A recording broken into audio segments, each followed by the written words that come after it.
तो क्या अमेरिका चीन में कोई डील होने वाली है? जी हां, अमेरिकी राष्ट्रपति डोनाल्ड ट्रंप इस वक्त चीन में है और कहा यह जा रहा है कि हॉर्मूज दो और ताइवान लो। हालांकि देखिए, ये बात अभी सिर्फ कयास ही लगाए जा रहे हैं क्योंकि चीन को ईरान का दोस्त माना जाता है, लेकिन इसी बीच कुछ खबरें ऐसी आ रही हैं। ये समझ लीजिए कि एक वीडियो नहीं है, एक एनालिसिस है जो कि जानने की कोशिश हो रही है कि चीन और अमेरिका आखिर दुनिया को लेकर सोचता क्या है, चाहता क्या है। नमस्कार, मैं हूं नीलू।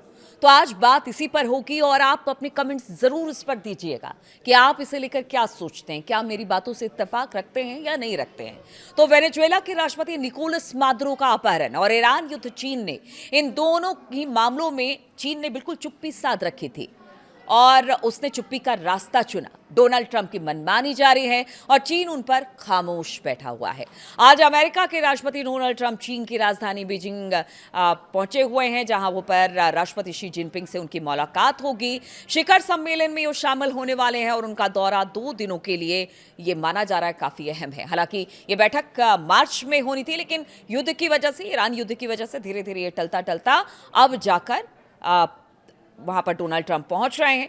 और इसी बीच खबर आ रही है कि एक्सपर्ट का मानना है कि अमेरिका चीन के बीच एक मौन सहमति है दुनिया को 2 हिस्सों में बांटने के लिए। इसलिए मैंने शुरुआत में कहा कि हॉर्मूज दो और ताइवान ले लो। इस तरह की बातें भी सामने आ रही है। तो क्या 2 हिस्सों में अब दुनिया बटेगी? अमेरिका चीन के मामलों में टांग अड़ाएगा नहीं और ना ही चीन अमेरिका के मामले में टांग अड़ाएगा, यानी मौन सहमति एक तरह से कह लीजिए। इससे सवाल यह है कि डोनाल्ड ट्रंप के पिछले 1.5 वर्षों के दूसरे कार्यकाल के दौरान चीन को लेकर उनकी नीति अब बीजिंग दौरा क्या इस बात की पुष्टि करता है कि G2 यानी ग्रुप ऑफ 2 का निर्माण हो चुका है? क्या इसका मतलब है कि दुनिया की दूसरी ताकतें जैसे कि भारत, रूस, फ्रांस या फिर यूरोपियन संघ के वैश्विक शक्ति की रेस में कोई जगह नहीं है? यानी अब सिर्फ 2 ही देश रह गए हैं दुनिया में। और ये बड़ा सवाल है कि क्या दुनिया के दूसरे देशों को या तो चीन या फिर अमेरिका के बीच किसी एक छाते के नीचे रहने आना होगा, चुनना पड़ेगा दोनों को? क्या भारत या रूस जैसे देश इसे बर्दाश्त कर पाएंगे? खासतौर पर रूस, जो कि एक वक्त अमेरिका के सामने दूसरी शक्ति बनकर खड़ा था, आज उसको ही दरकिनार करने पर चीन और अमेरिका लगा हुआ है रूस को दरकिनार करने पर। तो ईरान युद्ध से चीन को काफी नुकसान पहुंचा है क्योंकि उसका एक अच्छा खासा तेल का व्यापार ईरान के साथ था और अब हॉर्मूज बंद है तो तेल भी सप्लाई नहीं हो पा रहा चीन तक। उसके तेल आयात पर बहुत ज्यादा असर पड़ा है चीन के इस ईरान युद्ध में, लेकिन फिर भी चीन की प्रतिक्रिया बहुत सीमित रही है। रूस खुलकर बोल रहा है, लेकिन चीन जो है, चीन को एक बड़ा व्यापारी भी कहते हैं। चीन अपने सामान बेचने के लिए और बिल्कुल अपनी चुप्पी साधने के लिए पूरी दुनिया में जाना जाता है। इसलिए भले वो अपने सामान बेच रहा हो ईरान को, लेकिन चुप्पी उसकी बहुत ज़्यादा, वो किसी तरह की कोई प्रतिक्रिया अमेरिका ईरान युद्ध को लेकर नहीं दे रहा है। दूसरी तरफ डोनाल्ड ट्रंप की बात की जाए तो डोनाल्ड ट्रंप की धमकियों ने अमेरिका के यूरोपीय सहयोगियों को दूर कर दिया। हमने देखा था कि किस तरह से उन्होंने कहा कि अपनी सेना भेजिए और ईरान पर हमला कीजिए, हॉर्मूज में हमला कीजिए। जब यूरोपियन संघ ने मना कर दिया तो उन्होंने कहा कि मैं तो नाटो को ही खत्म कर दूंगा। तो इस तरह की धमकी मिली। भारत को लेकर ट्रंप प्रशासन की जो नीति रही है, उसने नई दिल्ली की यकीन को ऐसा तोड़ा जिसे फिर से जोड़ने में शायद कई दशक लग जाए, क्योंकि अमेरिका के पूर्ववर्ती सरकारों ने भारत के साथ रिश्ते बहुत अच्छे बनाए, लेकिन ट्रंप ने सब कुछ खत्म कर दिया। और इसलिए एक्सपर्ट बताते हैं कि अब अच्छा खासा वक्त लगेगा भारत अमेरिका के रिश्ते को बेहतर बनाने के लिए। इसलिए ट्रंप और शी जिनपिंग के सम्मेलन ने ग्रुप ऑफ 2 यानी कि G2 के विचार को फिर से जिंदा कर दिया है। G2 विचार को सबसे पहले 2005 में अमेरिका के जाने माने अर्थशास्त्री एफ फ्रेड बर्गस्टीन ने रखा था और एक तरह से G7 या G20 की तरह ही इसे माना जाता है।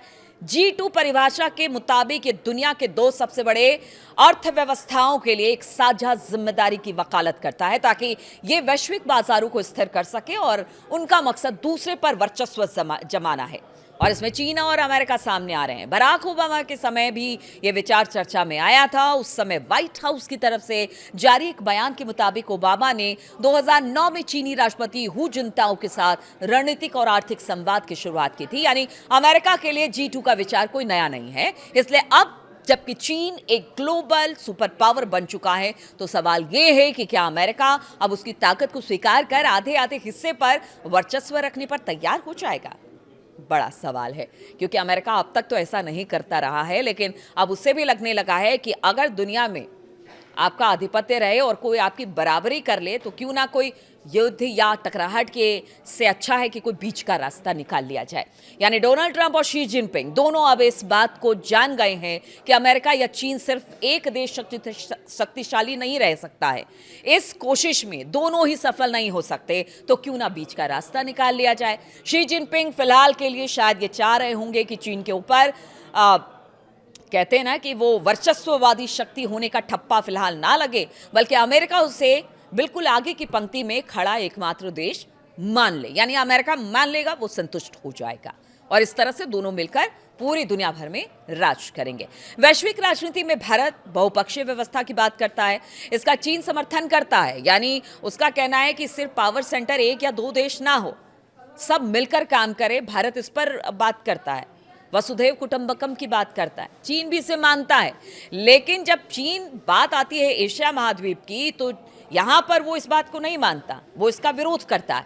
डोनाल्ड ट्रंप ने पिछले 1.5 वर्षों में जिस तरह से भारत के साथ संबंध खराब किए, उससे साफ पता चलता है कि अमेरिका अब चीन के खिलाफ भारत को कोई प्रतिद्वंदी नहीं मान रहा और उसे चीन के खिलाफ भारत नहीं चाहिए।